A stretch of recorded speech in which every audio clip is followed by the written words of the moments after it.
Welcome to the ReaderHouse Roundtable, where authors from all walks of life come together to discuss the trials, tribulations, and triumphs of publishing their books.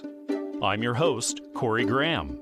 Join us here every Friday night at 8 p.m. or listen anytime via podcast at Spotify, Apple Podcasts, Stitcher, TuneIn, and PodServe, to name just a few. The Author Roundtable is sponsored by ReaderHouse Online Bookstore, where the independent new authors come first. Here at the ReaderHouse Author Roundtable right now, we're going to take a look at the new book written by Cher Mattchen, titled Why Not Now? 30 Challenges for a Better You. It's an impactful memoir to help inspire positive change in your life, and I get to find out all about it. The author, Cher, is sitting right here with me now. Cher, welcome. Thank you for joining me. I'm so excited to be here. Thanks for having me. I'm excited to be talking with you and to be finding out about this book, Why Not Now? Cher, can you tell me about it?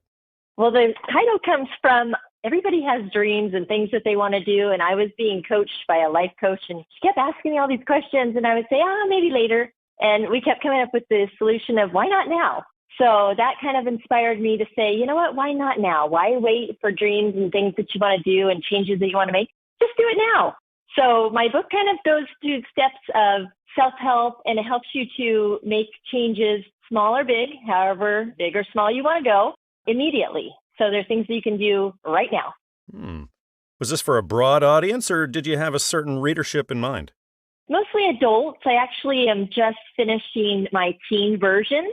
So I do think that mostly adults would appreciate this type of self-help and the questions. That's actually designed as kind of a journal, has promptings, questions that they can fill out, and steps that they can take. Fantastic. Well, Cher, can you go back and think about what sparked the inspiration to get started on this book? You know, oddly, I, about 20 years ago, decided to write a book, and I waited and waited and waited. And then, so that also inspired me to say, I should have just done it back then when I had all these ideas. So I had kept a little journal of just little stories in my life that I thought, this would make a good change for somebody. And so there's stories throughout it that kind of hopefully make you laugh and make you reflect on yourself, but it's a simple read. But it definitely, hopefully, inspires people to make some changes and prompts them what direction to go. Cher, what does your writing background look like? Do you have a lot of experience in writing and publishing, or are you fairly new to it? This is my first book to be published. Oh, congrats. I did take a couple courses 2 times in my life, different schools to write. And I've actually always liked to write. I just didn't have the time and place for it. So at this time in my life, this is kind of what I want to do. It's my time. Now is my time. I just finished this one. Like I said, I just finished the teen version. I'm going to move on to have a series of them. I'm going to do one on emotional eating. I'm also going to do one on loss, losing somebody special in your life and how to regain life after that, which steps to take. And then the third one that I plan on continuing on to do is finding love again after you've lost somebody or had a divorce later in life, finding love. So I've got lots of plans. I'm very excited to keep writing. I really love what you're doing here, Cher. You're taking the things that you've went through and experienced in your life, and you're using that to reach out and help people. I really like your heart for helping. Oh, thank you. And I hope they get a good laugh, too. Some of my stories are quirky and some of them are odd, but I hope that it inspires people to say, you know what, that's okay. We are kind of all weird, aren't we? And that's a good thing. So hopefully it makes them feel good about themselves. How long of a process are we talking about here from when you first started writing it clear up until it got published? That's a very good question. It took me at least 2 years. I started, like I said, with a course many years ago, never did anything with it. Then I took another course more recently, about 2 years ago, and then it just fell into place. It just started going so fast. And now I think that writing part of my brain is turned on. And like I said, I've all these plans to have other books and different volumes coming out. So it hasn't stopped since then. But it was a long process. And even when I gave it to the publishers, it does take a while for that process to be completed on their side as well.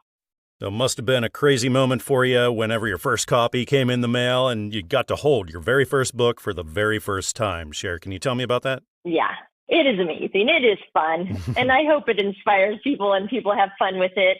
There's actually 30 challenges, and it's kind of designed to go maybe one a day, hopefully. If not, then at least, one a week. but it's kind of ready for people to just take off with it. The title is Why Not Now? 30 Challenges for a Better You. This is written by Cher Mattchen, and it's published by Covenant Books, so it's available everywhere, like at Amazon and Barnes & Noble and iTunes and traditional brick-and-mortar stores. Well, Cher, it's been wonderful having you on the show tonight and finding out all about your work. Thanks again for being here. Oh, thank you for having me, and I hope they enjoy, and I hope they'll reach out to me and let me know what they thought about it.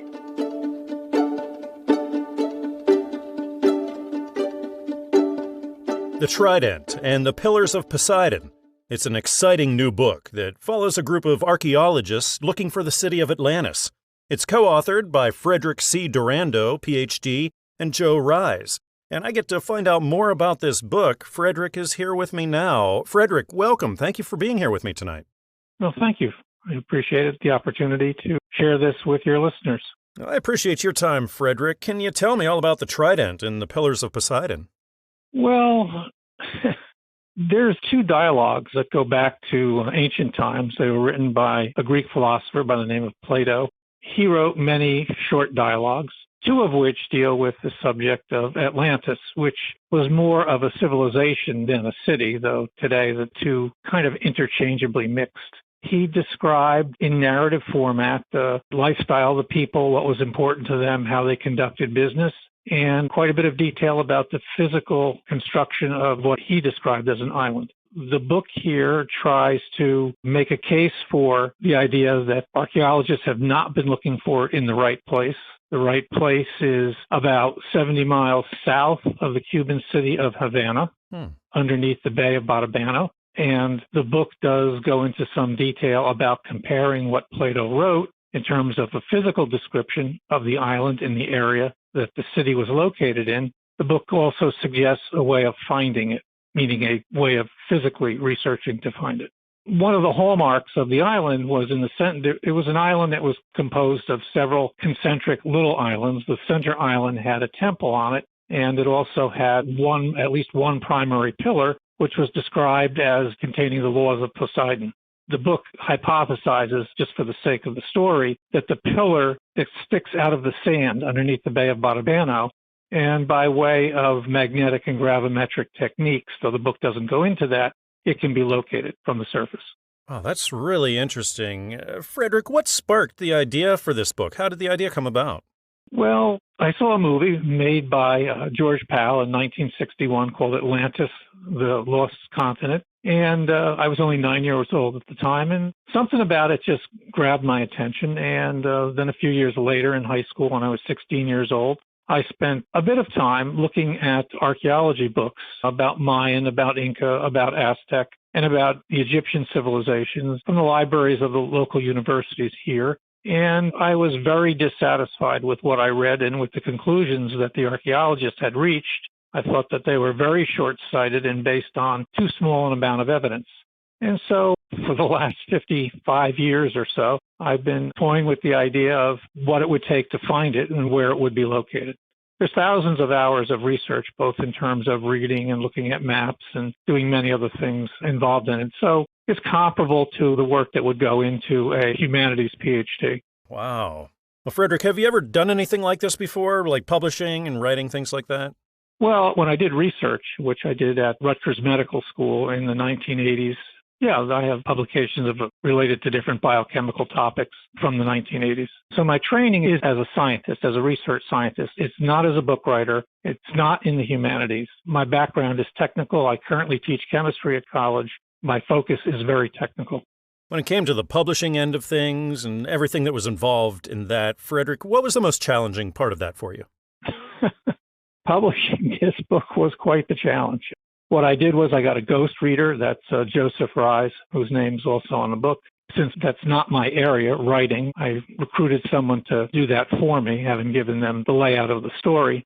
I did write it myself, not in its entirety, but half of the book, and I was not satisfied with it. So I resorted to the ghostwriter method for completing the book, thinking that, they would add an element of mystery and suspense and of unpredictability that really is not part of my day-to-day operation. Well, this book truly tells an interesting story. I think readers are really going to love it. Again, this is titled The Trident and the Pillars of Poseidon. It's written by Frederick C. Dorando, Ph.D., and Joe Rise. And it's published by Newman Springs Publishing, so you can get it everywhere where you normally pick up your books, like Amazon and Barnes & Noble and iTunes, and down the street it's your local bookshop. Well, Frederick, thanks again for coming on the show and telling me about how this book came together. It's such an interesting premise. Thanks again. Okay, thank you very much for your time. I do appreciate it. I hope your readers enjoy it. It's not a particularly long book.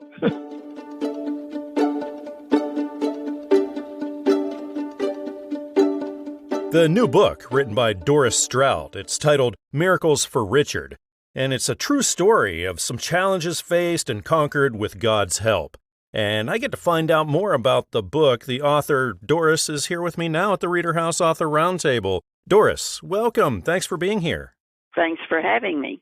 Absolutely. Doris, can you tell me all about Miracles for Richard? What can people expect here? Well, I'll just tell you.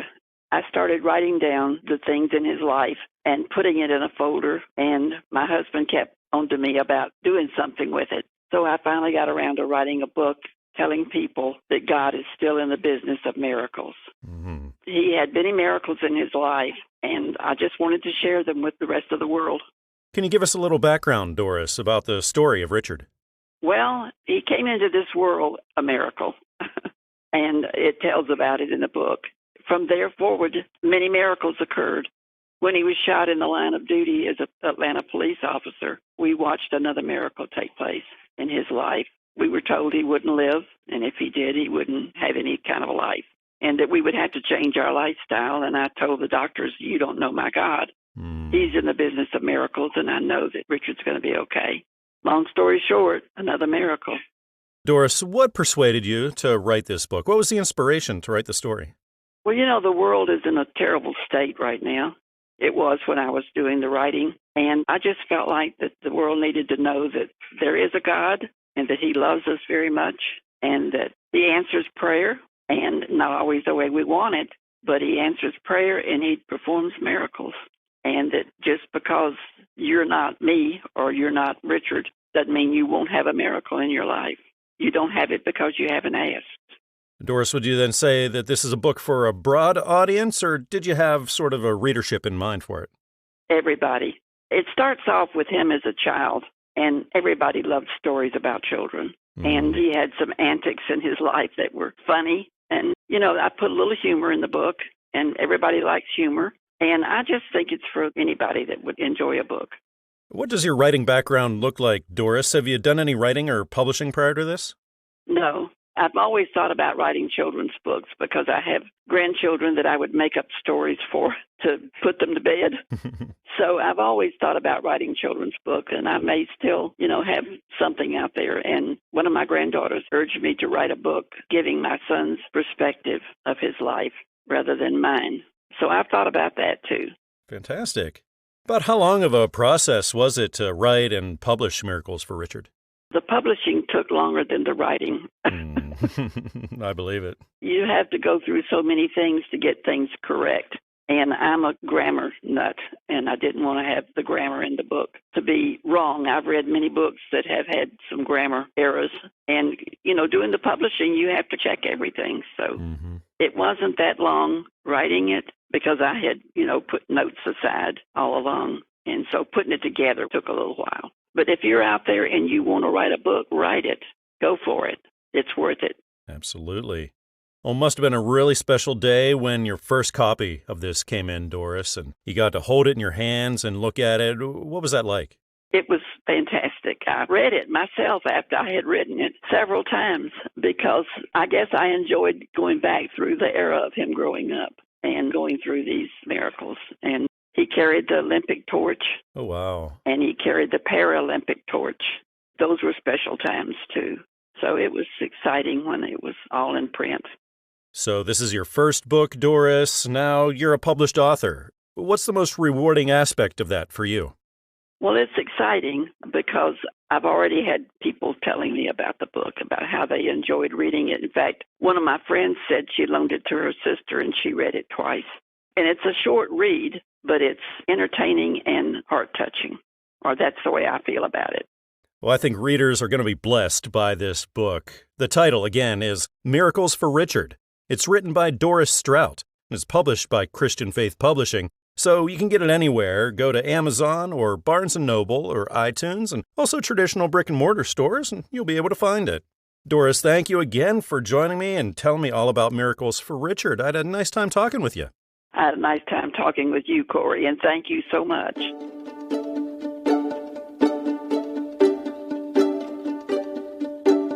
When I Asked Jesus Into My Heart.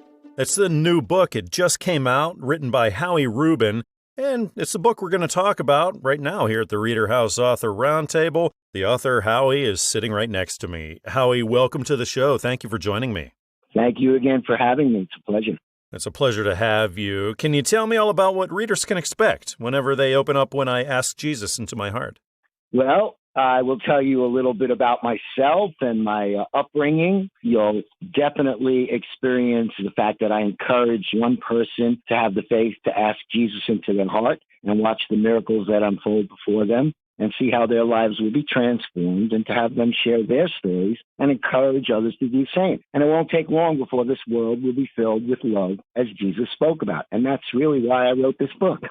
Now, can you go back and think about that time when you got the spark for it? Was there something in specific that made you decide you wanted to write it?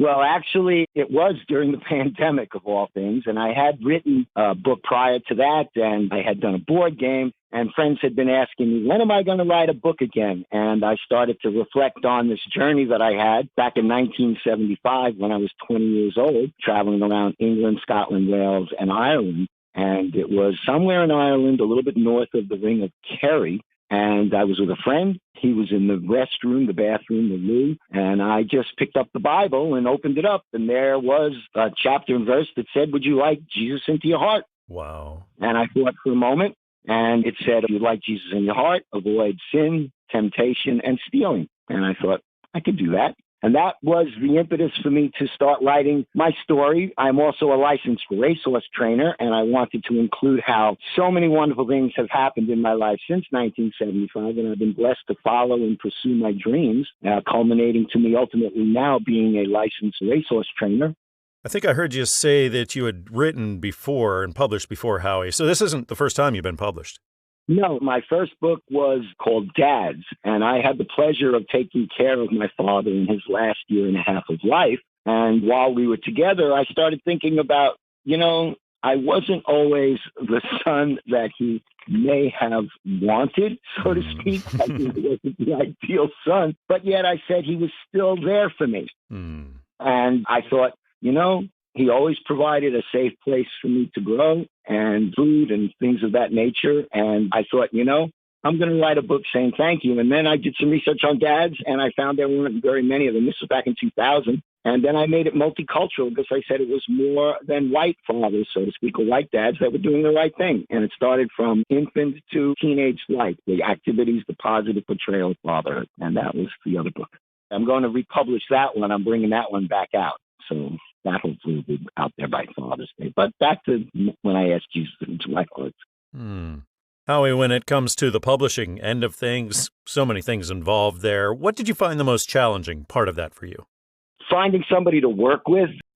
Certainly as what I call a vanity press, you're trying to find somebody that could relate to you and your story. Also, I think some things that authors may encounter if they're interested in writing a book is, well, how do you get started? And I always say the easiest way to, get on your feet is to get off your butt and just start from where you are. I carry a little memo pad, and when the creative process strikes me, I write down what I would call bullet points. Just say something. And it was Ireland, and then say horse-drawn carriage, the Ring of Kerry, or Dublin, or Stonehenge. And then if you can, you go back to those bullet points, and then you write a paragraph. And again, if you find what you call writer's block, you move on to the next, and before you know it, you've got pages. That would be how I would encourage anybody to, if they were ever thinking of doing this, because everybody has a story to tell. That's the joy of life, Absolutely. I believe that the endless possibilities of life, that's one of the things that I'd say. And I also say, be a nice person and don't be afraid to live your life.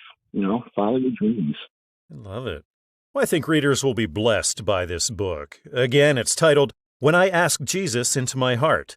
It's written by Howie Rubin and published by Christian Faith Publishing. So go anywhere that you normally go to pick up your books, like Amazon or Barnes & Noble or iTunes. Also, traditional brick-and-mortar stores, you'll be able to get this. Well, Howie, thanks again so much for joining me and telling me all about this. I had a nice time talking with you. Well, thank you very much, and I really appreciate your time with me and helping to spread the word. That's really what it's all about, so I appreciate your time, sir.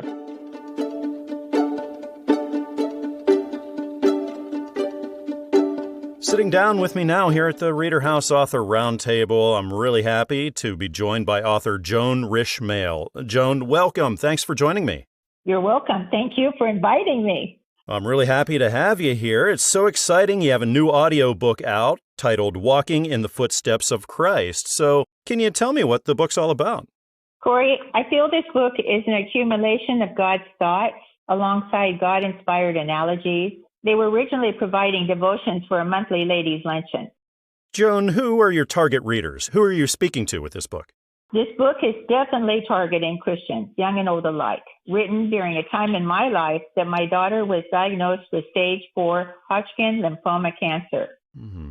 I felt it interesting. This book is titled Walking in the Footsteps of Christ. But when the publishing company gave me a cover, they were footprints and not footsteps. And this bothered me. Knowing the importance of matching the right word used in the title with book cover, I was trying to provide reason for the difference. Again, footsteps versus footprints. I then referred to the last line in my book, referring to my prayer to God already written months prior. Dear Lord, I place this book in your hand as my footsteps become footprints for generations to come. Meaning, when these writings came to me, I was living in the now moment, represented by footsteps.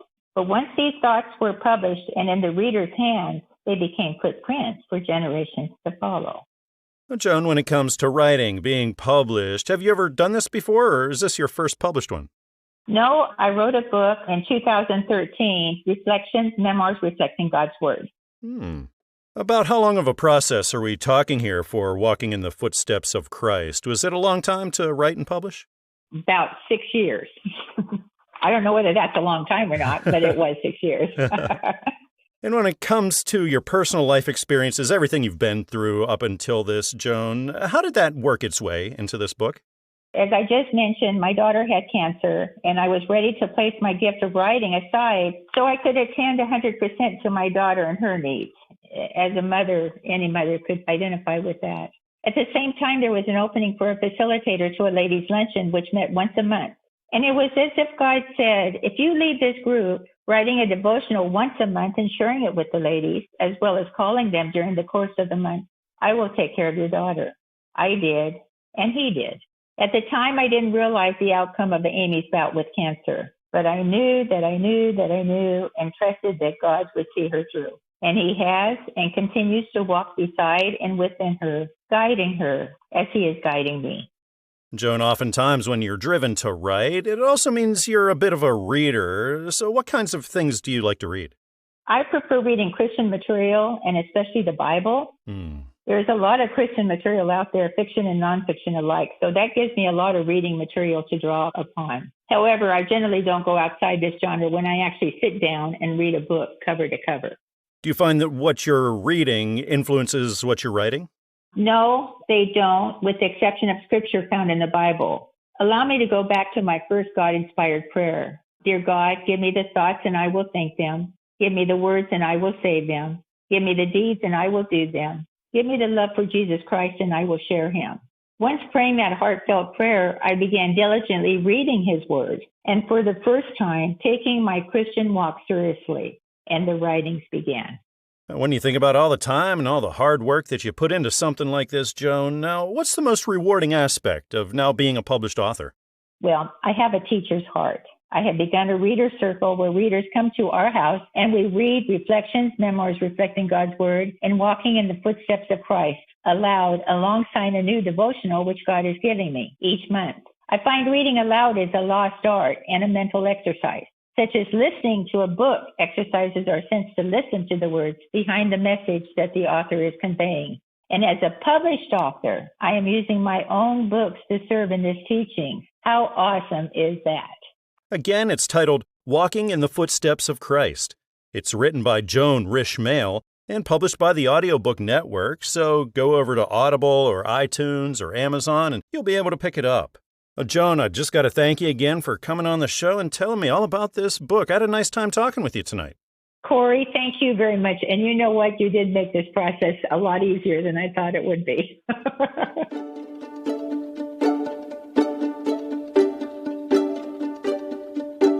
If you're stressed out and at the end of your rope, the book I'm looking at right now is going to be for you. It's titled Lift, Lord Increase Faith Today, 125-Day Prayer Devotional.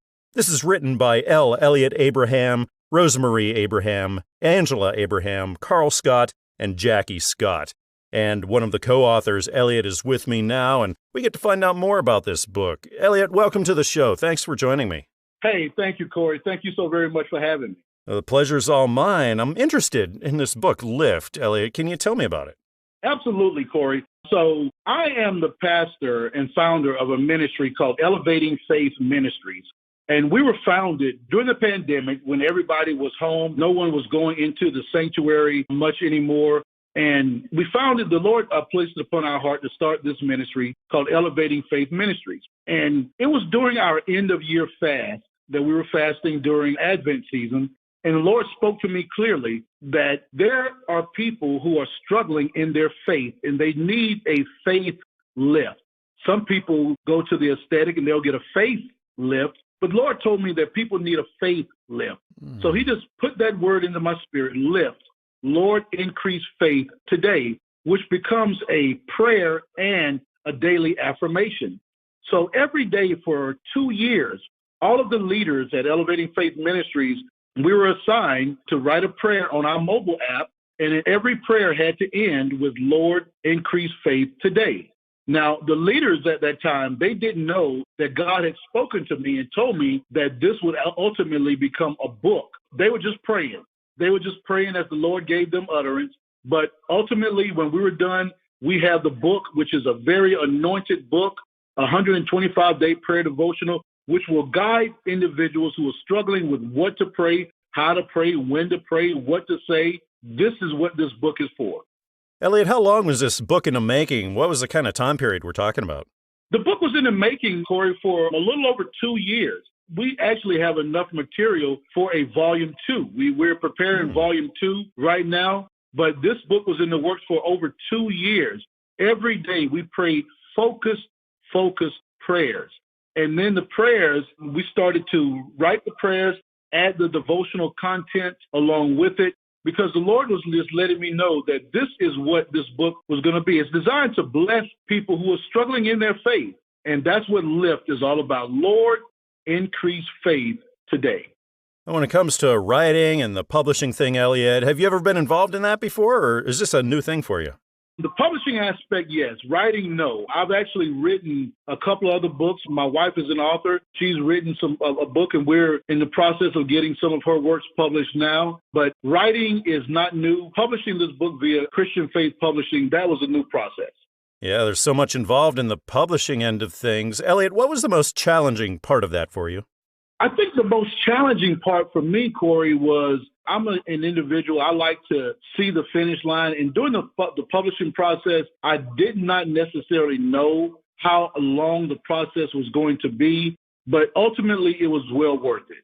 So I think that the writing of the book was the easy part. When you're writing a book and then you're getting a book published, the writing, creating the manuscript, to me, was the easy part. Writing and editing, all of that was easy. And after all that time and hard work that you put into this, that day came and you finally got that first copy, Elliott. What was that like to hold that thing? Oh, my goodness. Wow. It was like, I don't know, for anyone out there who are parents, and the first time you saw your bundle of joy, that's kind of what this felt like. It was real. I know that I had heard the Lord clearly to tell me that this would be a book, and that was a Hebrews 11:1 moment for me.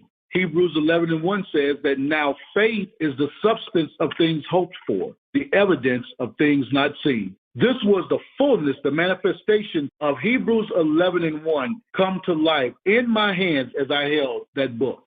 Again, the title is Lift, Lord Increase Faith Today, 125-Day Prayer Devotional. It's written by Elliott Abraham, Rosemary Abraham, Angela Abraham, Carl Scott, and Jackie Scott, and is published by Christian Faith Publishing, so you can pick it up anywhere, like on Amazon and Barnes & Noble and iTunes, and also traditional brick-and-mortar stores. Elliott, it's been really wonderful talking with you today and learning all about your ministry and about your work. Thanks again for joining me. Thank you so much, Corey. Thank you for having me.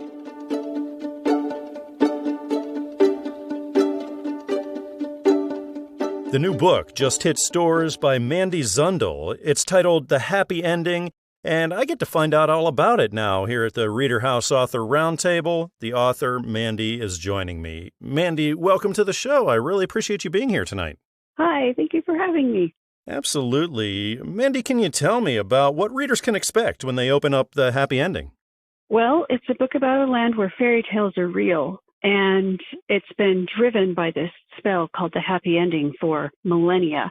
So they've built their entire society on the premise that everything will just work out and the happy ending will just take care of everything. But then it breaks, and they have to figure out how to live with everything. And all of the repeating fairy tales that the happy ending has made go over and over aren't following the prescribed patterns, and they don't know what to do. I love it. That's really interesting. Mandy, what inspired this story? Where'd you get this idea? Well, I've always really loved fairy tales, but I've also always really wondered about the very conveniently placed people that you think, how on earth did that person know that? Like, for example, the guy with the magic beans, where on earth did he get those beans, and why is he giving them to some random kid in the forest?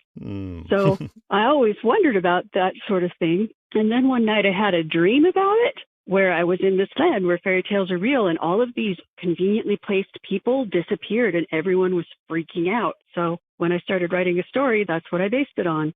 Mandy, what sorts of readers do you think would be really into it? It's about middle-aged to young adults. But I've read it many, many times, going over it for errors, and, it took up till 20 times. What does your writing background look like? Did you do any writing or publishing prior to this?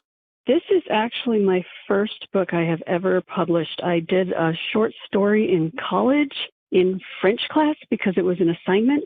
But other than that, I would occasionally write short stories for myself and for my family.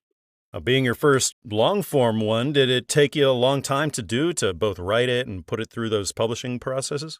It took about a year to write, and then the publishing took about 15 months. So it takes a while. When it came to that publishing end of things, what did you find the most challenging part of it for you? Well, really being completely new to everything. I didn't know what to expect. I didn't know what to do. I made a couple of mistakes that I won't make next time. So next time I'll have more people read it before you send it to the publisher. I'm sure you learned an awful lot along the way. Do you have any other advice that you could throw out there to the authors out there just starting out? One thing that I stumbled on accidentally that really helped me is my daughter was very interested in the book, and she would always ask me, have you written any more? And she would read it aloud to me. Then I could listen to how it sounded. And that helped me a lot with editing because it sounds good in your head and on a page, but when somebody else reads it, that made a really big difference for me. Oh, I like that. Well, it must have been a special moment for you when you opened up your mailbox that one day, and there it was, your first copy of The Happy Ending. You got to hold it finally. What was that like? Not going to lie, I cried a little bit. It was awesome. It was just, hard to put into words, but mostly, there was a lot of crying. Well, Mandy, do you think you would do it again? Do you think you have another book in you? I'm actually working on another one that's completely unrelated, but I'm working on it. I don't even know if it's done yet. So many of us authors, sometimes when we sit down to write, we really want to write, but boom, writer's block hits you and it's the worst. Oh, yes. Do you deal with that kind of thing? Absolutely. I did that several times in The Happy Ending. What I would do is I'd try to at least write a sentence, even just a sentence to keep going. And what helped more is my kids are really into like role-playing type games and stuff like that. So they would have me tell them where I was stuck, and then they would go, well, what if we did this? Or what if we did this? Or I'd say, I'm considering this or this. Which one sounds better to you? So they gave me a lot of input. Oh, wonderful. I think so many people are going to be into this book. What a fascinating story. Again, it's titled The Happy Ending. It's written by Mandy Zundel and published by Covenant Books. So you can find it everywhere that you normally go to pick up your books, like at Amazon and Barnes & Noble, iTunes, and also traditional brick-and-mortar stores. Well, Mandy, it's been really nice talking with you today and finding out all about the happy ending. I had a really nice time. Well, thank you. I had a nice time as well.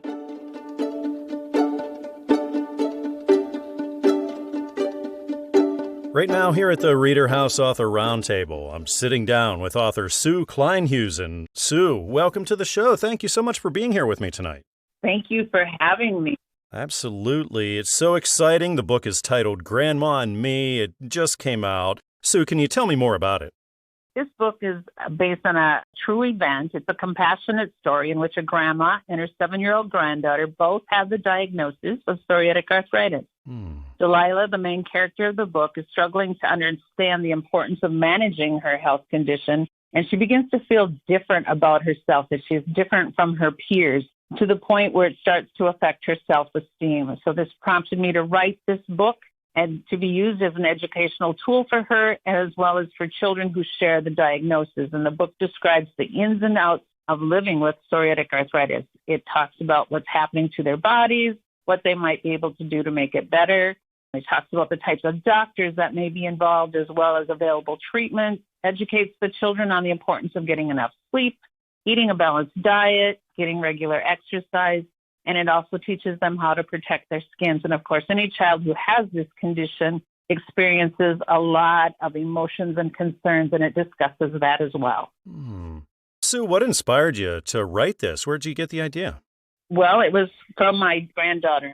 She was really struggling with it, and I looked for information about it so that I could use as a teaching tool for her. And all I found was books that were geared for older readers, and they talked just mainly about arthritis. And psoriatic arthritis is a take of two different conditions, psoriasis and arthritis. And so I thought, I'm just going to write a book about it and help her as well as help other children that may have this same complex condition. How long of a process was this for you, clear up till it got published? Well, I'm kind of a thinker, and so I had been thinking about it for quite a while. And when I actually had the time to sit down and put it on paper, it took me about 4.5 months, where I would work on it. I'd go leave it for about a week, come back, reread everything, reword a few things so it could flow or kind of make more sense to me and possibly my readers. And then from that point, it went to Christian Faith Publishing, and they accepted it right away. I was blessed with that. After that, it took about 8 months of corresponding and working with the company before it became a reality and became published. And I'd like to give a shout out to Jessica Meyer and Jordan Funkhauser, who gently guided me through the process. They and their coworkers are like angels walking among us. It is a very, very good company to work with. I had never written a book before, and I just said, I want to go with a Christian company because I feel they won't take advantage of me. They'll be honest if it's worthy of being published or not. And it was a very worthwhile opportunity for me. You just said the publishing end of things took about twice as long as it took to actually write the book. So when it comes to the publishing thing, what did you find the most challenging aspect of that for you? Probably marketing. Because it was out of my range of experiences, I guess. And so it's all new to me. Sometimes the technology aspect of things can be a challenge to me. I once even had my computer teacher in college, and I went back to school as an adult, but the computer teacher said, "Oh, I've never seen a computer do that before."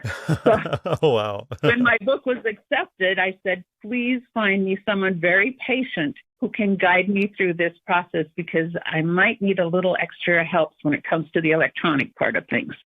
Looking ahead, do you see yourself doing it again, maybe writing and publishing another? I do. I have a few things going through my mind right now to generate for another book, but I'm going to choose to keep that under wraps until we meet again in the future. Well, I know a lot of people are going to be encouraged and blessed by this book. Again, it's titled Grandma and Me. It's written by Sue Kleinhuizen and is published by Christian Faith Publishing, so of course you can get it anywhere. Go to Amazon or Barnes & Noble or iTunes, and also traditional brick-and-mortar stores, and you'll be able to find it. Sue, it's been really wonderful talking with you tonight and learning about Grandma and Me. I had a really nice time. I did too, and I want to thank you again for helping me to promote the book. I hope it gets in the hands of the kids that could use it.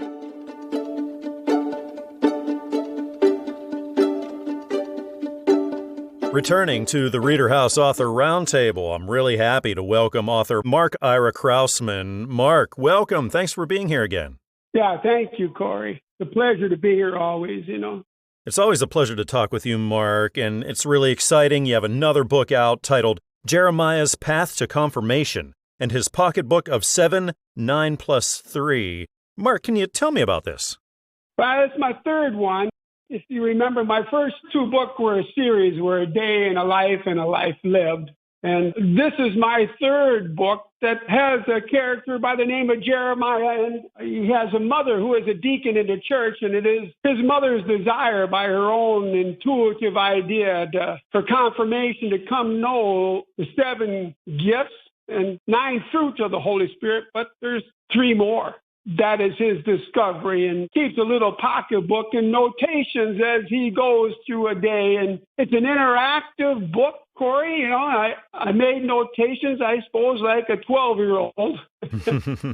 And as he was making notations as his paper route that Saturday morning and all the people on his route, I made notations. And so in this book, any child, an interactive book, can and make notations just as Jeremiah did and search for the 7 gifts and the 9 fruit plus 3, like our character Jeremiah. So very excited, an interactive book, beautiful.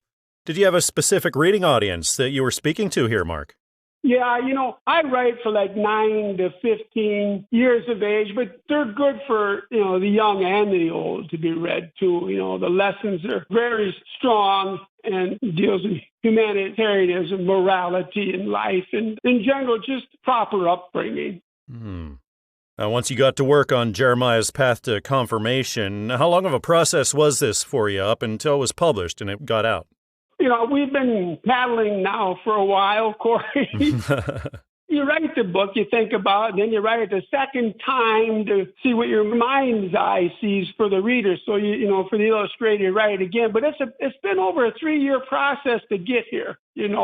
I write to go to number 1. And I believe I've written number 1 books for the Lord. But I have to learn this lesson myself as an author, especially an independent writer, how to market. The writing, is given, but, I must learn to market now so I can take what's been given to me to where it needs to go now. Now, in between the writing and the marketing, you have the whole publishing process, and there's a lot involved in there, Mark. What do you find the most challenging part of the publishing end of things for you? Well, you got to have patience and don't be anxious for anything. Whatever you give, this is my advice. You're working with an editor and, you meet the criteria and they say, we'll accept your manuscript, but give it to them the best that you can. I don't use AI. But there's other things out there on the internet that you can use to help your spelling and your professional writing. And I use all of those tools. You have to be a good proofreader. You have to do the best you can, and so it doesn't take such a lengthy time because the corrections will come back, So you want to be the best you can once you submit. Well, Mark, you mentioned more in the future that you're working on. Can you tell me about that? So I carry probably now 6 to 7 books in my head. We're moving to adult fiction. And it's something that I had thought the process, I think it was Christmas Eve 2018, I found a notation on it. And I write in borders and pieces, Corey, and everything's together and assembled. And now it's just time to start the story. That's really exciting. Well, I know the readers are really going to be into this book. I encourage people listening right now to check it out. Again, the title is Jeremiah's Path to Confirmation and his pocketbook of 7, 9 plus 3. It's written by Ira Krausman, published by Covenant Books. So pick it up at Amazon, pick it up at Barnes & Noble, pick it up at iTunes, traditional brick-and-mortar stores, everywhere. As always, Mark, it's been really wonderful talking with you. Thanks again for joining me. Yeah, I'm excited. Again, I want to thank you, Corey, for just a short moment. It speaks so much. But I hope that the readers out there, who love to read and have children, give me a shot. I think you won't be disappointed, and God bless.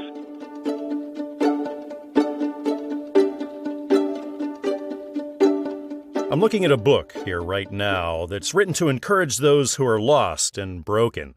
It's titled Broken but Healed, and it's written by Deloris Stokes. And we're going to talk all about this book. Deloris is sitting right here with me at the ReaderHouse Author Roundtable. Deloris, welcome. Thank you for joining me. Thank you. No problem. Deloris, can you tell me what you've written about here in Broken but Healed? It's about a young girl who growing up in South Carolina, whom experienced pain and suffering at the hands of people she trusted. And this book is to encourage those who are lost and broken that there's hope for the future, and that to let them know that their past doesn't define where they came from. Deloris, were you writing for a specific reading audience, or were you writing for a broad readership here? I guess it's for to the ones that were lost and broken like I was. I'm trying to reach and gain many souls, those spirits, those souls, gain many souls. There was that's young and, I guess it's for older and young. Yes, sir. So everybody has something to gain from this book. Yes, sir. Well, Deloris, can you tell me how you got the idea or how you were inspired to start this book, to write it? Wow, what inspired me to write this book? Oh, God. To the losing of my dad in 2006 at the age of 30. Wow. I went through a moment of depression and I was lost. He was like my hero. And being lost, listening to folks that telling you that as a child, you're never going to be anybody. You never amount to anything. And and being a person, it does something to you. You start to believe what they say to you, to where you believe God does not want anything to do with you. But God found me in that post office. That's a part of my book. After losing my dad, I never wanted anything to do with God because I thought he did not want nothing to do with me during that time. And I was depressed. I was hurt. Even though everything I experienced when I was a child, I was lost. I was very broken. And like I said, this book can help others who have faced challenging situations in their life, just like I experienced. They can find healing and restoration through faith. And Broken But Healed speaks directly to those who have been through heartbreak, loss of a loved one, or difficult situation. Because like I said, I went through a challenging period in my life where I felt broken and defeated. However, I found strength. I found strength in God and healing in God. Deloris, when it comes to writing and publishing, have you done much of that prior to this? I used to write poems. I used to just sit and write. I always loved writing. But one day God said, write your testimony. Tell your testimony, how you was broken and how I heal you. So I sit down. I was going to school during this time, and I was having these bad headaches. And God said, stop doing your work. Write your book. Because I started my book in 2006. He said, sit down, stop doing your work, and finish your book. And I finished my book that day. Oh, wow. That day I finished my book. And then I passed the class that I was taking. It's like God is doing amazing things in my life. And I have all these wild moments, the stuff that God did in my life. And that's why now, but healed, the middle part, but healed. It reinforces the belief in God's abilities to mend and transform brokenness. And that's why I developed a hunger and thirst for God's word, because I was broken and he molded me to become the mighty woman of God that I am today. When it comes to the publishing end of things, there's a lot involved in all of that. Deloris, what did you find the most challenging part of that for you? Oh, when it comes to going back, well, it was okay. How can I put it? Going back and reading what you write and you write this and write this so many times. Went back and read and write this so many times in your mind and everything. That was mostly the main part, the biggest part of it. Going back and just reading and you done write it out and you got to go back and read, make sure it's right. But otherwise, it was great. So looking down the road, do you see yourself publishing more? Yes, sir. Yes, sir. Fantastic. Are you working on anything currently, or are you just sort of writing this first one out? It's a sequel after this one. Well, I know a lot of people are going to be helped and blessed by the pages of this book, and I encourage everybody listening to seek it out. Again, the title is Broken but Healed. It's written by Deloris Stokes and is published by Christian Faith Publishing. So head over to Amazon or Barnes & Noble or iTunes, also traditional brick and mortar stores. You'll be able to get this one. Deloris, thank you so much again for coming on the show and telling me your story. I had a really nice time. Thank you, and I love you. Thank you. We hope you enjoyed this edition of the ReaderHouse Author Roundtable, where authors from all walks of life come together to discuss the trials, tribulations, and triumphs of publishing their books. We hope to see you back here every Friday night at 8 p.m. or listen anytime via podcast at Spotify, Apple Podcasts, Stitcher, TuneIn, and PodServe, to name just a few. The Author Roundtable is sponsored by ReaderHouse Online Bookstore, where independent new authors come first.